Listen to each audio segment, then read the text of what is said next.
Tout change. D'une idée de soulagement, on part vers un droit de mettre fin au jour de quelqu'un, d'une personne.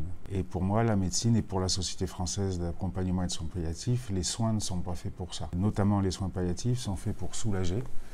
Et on s'aperçoit que quand il y a des demandes, et on les reçoit, les demandes d'euthanasie, il faut les écouter, il faut trouver les raisons pour lesquelles quelqu'un demande à mourir, la plupart du temps, et c'est quasiment toujours pareil.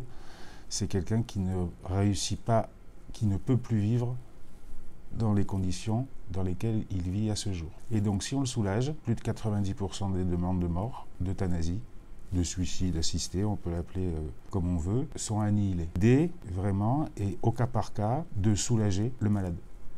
Et on accompagne jusqu'au bout. Et en fonction de ce qui se passe, on prendra des décisions avec la personne concernée, avec sa personne de confiance, avec, si elles sont rédigées, les directives anticipées, si elle peut s'exprimer. Mais tant qu'elle peut s'exprimer, elle a le droit de changer d'avis, et c'est ce qui se passe quand on les soulage. Mais des demandes de mort anticipée, on en a régulièrement, oui. Et rares sont les fois où on est obligé de mettre en place une sédation profonde et terminale. Une sédation figile souvent suffit. Une anxiolyse, tout simplement. Traitement de la douleur physique, traitement de la douleur psychique, accompagnement. Désisoler les gens qui sont seuls, qui sont emprisonnés dans leur souffrance. Alors le texte de loi dit pour une fin de vie libre. Quand on est emprisonné dans la souffrance, je ne vois pas comment on peut être libre de raisonner.